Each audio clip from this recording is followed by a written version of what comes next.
Assalamualaikum, dear student. Today we read and also translate the first chapter, The Boy Who Served His Tribe. Now we start chapter. Long, long ago, there was a family of the Chippewa tribe who lived in the wigwam in the wood of North America.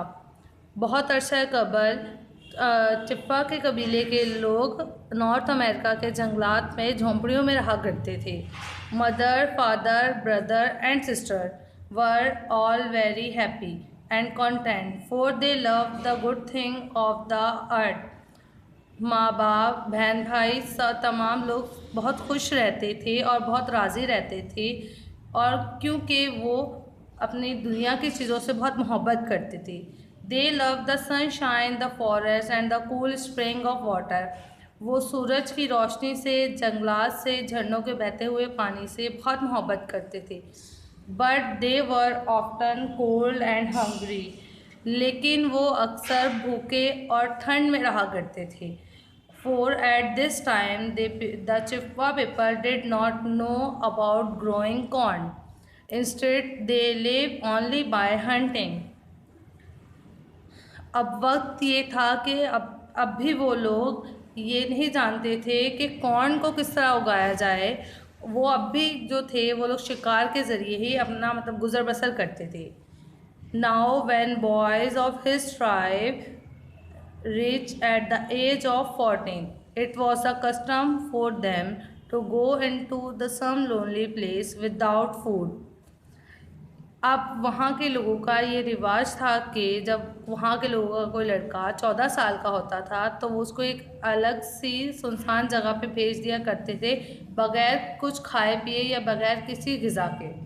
So that they could be alone for several days and think about the life which lay ahead of them. और वो तो वहाँ जाके वो कुछ दिन तक अकेले रहते और अपनी लाइफ के बारे में सोचते जो वो गुजार रहे हैं. The time came for the eldest son of the family to carry out this custom. अब वक्त था कि उनका बड़ा बेटा इस कस्टम को आगे बढ़ाए या इस रिवाज को आगे बढ़ाए. Come with me, my son, said his father. The two of them walked far into the woods together. There the father built a little wigwam for his son. आओ मेरे साथ आओ मेरे बेटे, ये उसके फादर ने कहा. वो दोनों जंगल से वॉक करते हुए बहुत दूर आ गए और उसके फादर ने अपने बेटे के लिए एक झोंपड़ी, छोटी सी झोंपड़ी बनाई. You will be here for 7 days without food. तुम्हें यहाँ रहना होगा बग़ैर कुछ खाए पिए या बग़ैर किसी खाने के. ये उसके ही टोल्ड द बॉय. उसके फादर ने अपने लड़के से कहा, at the end of the time I will return for you and bring you food. और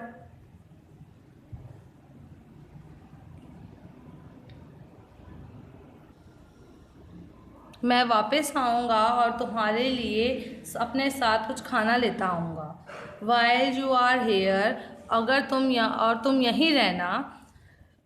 You should pray to the great spirit that he will send you a gift for whole tribe. और यहाँ रहते हुए अपने great spirit से दुआ करते रहना, वो तुम्हें एक गिफ्ट देगा, ऐसा गिफ्ट जो पूरे कबीले के लिए होगा. Left alone, the boy sat for a while and thought, what should he pray for during this week's fast? अब वो लड़का अकेला रह गया. वो लड़का बैठा हुआ और ये सोच रहा था कि वो उस ग्रेट स्पिरिट से या उनके जो बुत थे उनसे क्या दुआ करे. Perhaps he should pray that his tribe would win glory in battle, or should he pray that they would enjoy good hunting or be sent great wealth.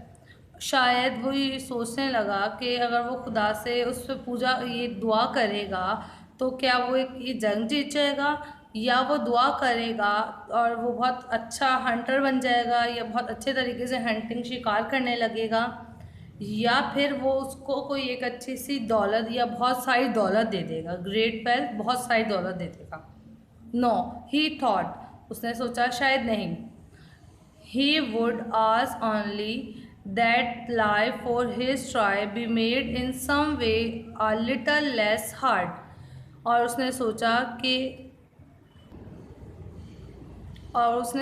कि नहीं, ऐसा तो नहीं होगा, लेकिन उसने कहा कि मैं अपने जो ग्रेट स्पिरिट है उनसे ये पूछूंगा कि वो उनके कबीले वाले की लाइफ को थोड़ा बोलेगा या पूछेगा या उनसे कहेगा कि उनके कबीले वालों की लाइफ को थोड़ा सा इजी बना दिया जाए।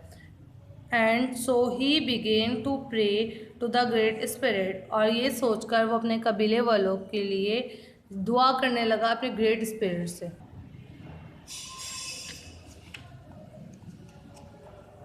A day passed and another. The boy continued pray and he ate nothing। दिन गुजरते गए और गुजरते गए और वो लड़का लगातार दुआ करता रहा और उसने कुछ नहीं खाया। By the time of third day came, और तीसरा दिन आया। He was weak and from lack of food, वो अपने आप को फूड की कमी की वजह से बहुत कमज़ोर कर समझने लगा। All he could do now was to lie inside in the wigwam in a kind of dream, और वो अपने झोंपड़ी में बैठकर अपने अंदर एक झूठे से अजीब अजीब किस्म के ख्वाबों को या ख्यालों को लाने लगा। All at once the curtains of the wigwam parted and a young warrior entered। एक वक्त ऐसा हुआ कि वो जो झोंपड़ी के पर्दे थे वो फटे और वहाँ एक यंग वॉरियर यानी कि एक जवान सा जंगजू दाखिल हुआ।